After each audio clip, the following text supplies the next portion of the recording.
Saudara-saudari, Injil kita pada minggu ini diambil dari Injil Matius bab 5 ayat 17 sampai 37.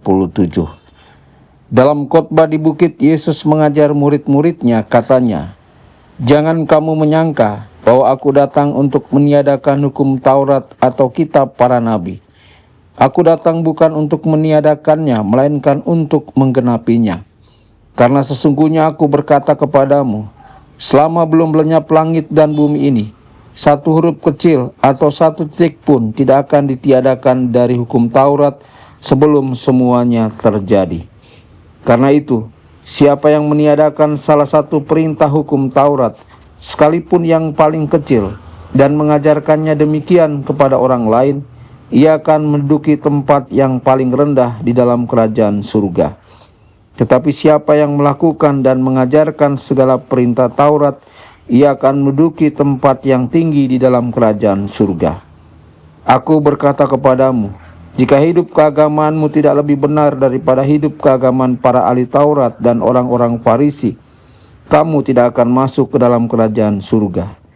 Kamu telah mendengar yang difirmankan kepada nenek moyang kita, jangan membunuh, siapa yang membunuh harus dihukum. Tetapi aku berkata kepadamu, setiap orang yang marah terhadap saudaranya harus dihukum. Siapa yang mencaci maki saudaranya harus dihadapkan ke mahkamah agama. Siapa yang menghina saudaranya harus dicampakkan ke dalam neraka yang menyala-nyala. Sebab itu, jika engkau membawa persembahanmu di atas mezbah, dan engkau teringat akan sesuatu yang ada dalam hati saudaramu terhadap engkau, tinggalkanlah persembahanmu di mezbah itu, dan pergilah berdamai dulu dengan saudaramu, lalu kembali untuk membawa persembahanmu itu. Segeralah berdamai dengan lawanmu selama engkau bersama-sama dengan dia di tengah jalan, supaya lawanmu itu jangan menyerahkan engkau kepada hakim, dan hakim itu menyerahkan engkau kepada pengawal, dan engkau dilemparkan ke dalam penjara. Sesungguhnya aku berkata kepadamu, engkau tidak akan keluar dari sana sebelum engkau membayar hutangmu sampai lunas. Kamu telah mendengar firman, jangan berzina. Tetapi aku berkata kepadamu, setiap orang yang memandang perempuan serta menginginkannya, sudah berzina dengan perempuan itu dalam hatinya. Jika matamu yang kanan menyebabkan engkau berdosa, cungkilah dan buanglah itu, karena lebih baik bagimu jika satu dari anggota tubuhmu binasa, daripada tubuhmu dengan utuh dicampakkan ke dalam neraka. Jika tangan kananmu menyebabkan engkau berdosa, penggalah dan buanglah itu, karena lebih baik bagimu jika satu dari anggota tubuhmu binasa, daripada tubuhmu dengan utuh masuk neraka. Telah difirmankannya juga, siapa yang menceraikan istrinya harus memberikan surat cerai kepadanya. Tetapi aku berkata kepadamu, setiap orang yang menceraikan istrinya kecuali karena zina, ia menjadikan istrinya berzina. Dan siapa yang kawin dengan perempuan yang diceraikan, ia pun berzina. Kamu telah mendengar pula yang difirmankan kepada nenek moyang kita, jangan bersumpah palsu, melainkan peganglah sumpahmu kepada Tuhan. Tetapi aku berkata kepadamu, janganlah sekali-kali bersumpah, baik demi surga, karena surga adalah tata Allah, maupun demi bumi, karena bumi adalah tumpuan kakinya, ataupun demi Yerusalem, karena Yerusalem adalah kota Raja Agung. Janganlah juga engkau bersumpah demi kepalamu, karena engkau tidak berkuasa memutihkan atau menghitamkan selai rambut pun. Jika ya, hendaklah kamu katakan ya, jika tidak, hendaklah kamu katakan tidak.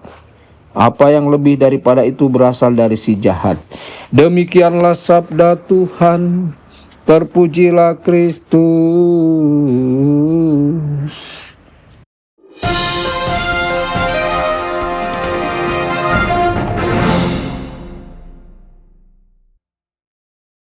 Dalam nama Bapa dan Putra dan Roh Kudus, amin. Saudara dan saudari terkasih dimanapun Anda berada, jumpa lagi dengan saya Romo Tedens dalam saluran Warta Kabar Sukacita. Semoga Anda semua dimanapun berada senantiasa dalam keadaan sehat dan bahagia. Ketika kita mendengar khotbah Yesus di bukit, kita diingatkan pada peristiwa agung di Gunung Sinai. Di sanalah Musa naik ke hadirat Allah, masuk ke dalam awan, dan kembali membawa 10 perintah Allah. Perintah-perintah itu bukan sekedar daftar larangan, melainkan kompas moral yang Allah berikan agar umatnya hidup selaras dengan martabatnya sebagai ciptaan yang dikasihi. Namun kita juga ingat apa yang terjadi setelahnya. Ketika Musa turun, ia mendapati umat yang telah berpaling kepada berhala. Tanpa bimbingan, tanpa dorongan, tanpa pengingat akan Allah, manusia mudah tergelincir dan jatuh di bawah standar hidup yang telah diciptakan. Saudara-saudari, kisah hari ini bukan hanya cerita masa lampau, tetapi cermin hidup kita hari ini. Maka Injil dan Sabda hari ini mengajak kita untuk bertanya dengan jujur, bagaimanakah kita memandang perintah-perintah Allah dan ajaran gereja? Apakah kita melihatnya sebagai beban, paksaan, dan tuntutan yang membatasi kebebasan? Ataukah sebagai tuntunan kasih yang menjaga kita agar tidak tersesat? Saudara-saudari terkasih, Allah kita bukanlah Tuhan yang kejam. Ia adalah Bapa yang menghendaki kepenuhan hidup anak-anaknya.